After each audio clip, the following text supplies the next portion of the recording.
Alright, in this presentation I'm going to go over the last two sections in Module 11, so that's 11.3 and 4. So we're going to start off by looking at the network resources, just a brief intro of how this works. And depending on the type of version or edition of Windows, specifically identifying the home version, most of the Windows is going to be set up in a work group called work group. You'll see what I mean in a moment here. But this type of infrastructure, another term here is called SOHO, small office, home office, right, is going to be a peer-to-peer network. And simply what that means is that there needs to be someone with administrative rights to log on to the individual machine and have the ability to create login accounts and share the different resources. So each device is going to be managed independently. So if we take a look at a operating system, here's Windows 10. If we look at the properties, so in our system screen, we notice that the work group that this system belongs to is called work group.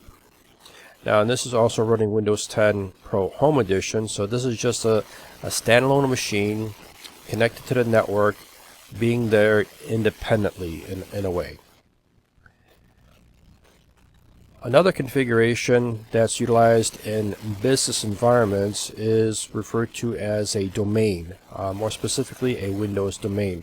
So you have one centralized system, which they refer to as a DC, domain controller, that is managed by the system administrator.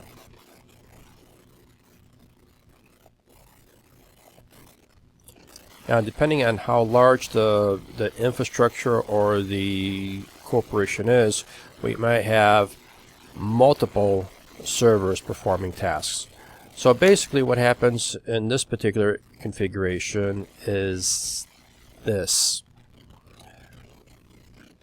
So there is one machine, or maybe a series of machines, that is a DC, and DC is short for domain controller.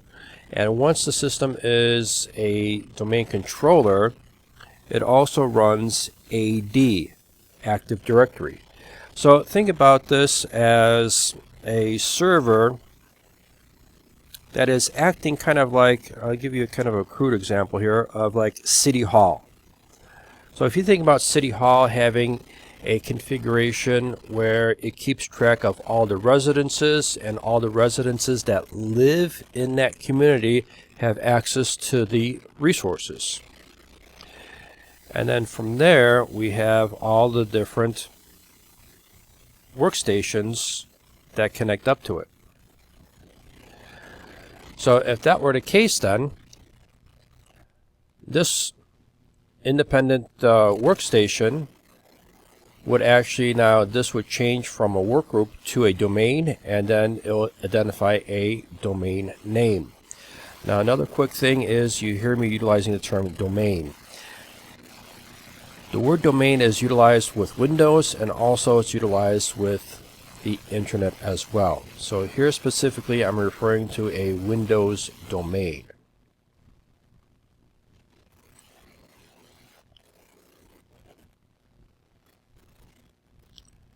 So again, we have a little bit more explanation on a Windows domain, and when it comes down to it, specific terms are utilized to identify this kind of network. Instead of being a peer-to-peer network, as it would be for independent systems, we would have something along the lines of a client and server setup. Okay.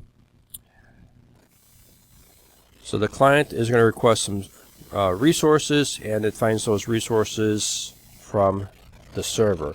So as we get more involved with the different settings of the operating system, we'll look at what changes occur in the preferences and settings to achieve that.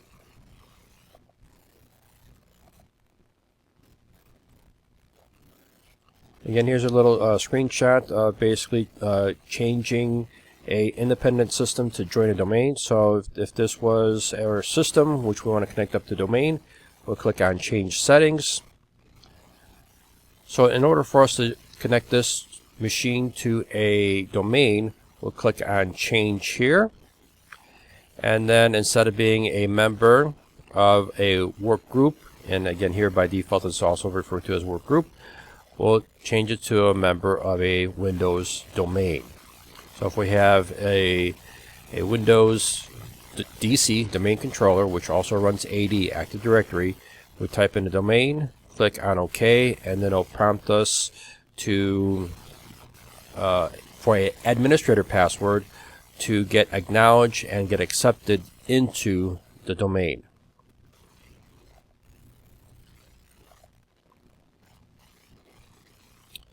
And once we have a Windows machine that's connected to the network, there are some additional settings to keep an eye on. Depends on where and how that machine is going to be utilized, because we have a couple settings to secure the different connections to the resources that we might have on the local machine. So you notice here in Windows 8 and Windows 10, we have a public network, private network, and domain network. So the resource, right, the individual Windows workstation knows how to adjust those particular settings. So otherwise, if you had something shared on the local machine, unwanted people with not the correct privileges might have access to specific files and or resources to the computer system. All right, another topic here on 11-4 is going above and beyond any kind of technical skill sets and looking at a concept, not really a concept, but looking at what we call soft skills. So soft skills are very important because as you're dealing with individuals, the way that you are perceived by your actions, your expressions is tremendous.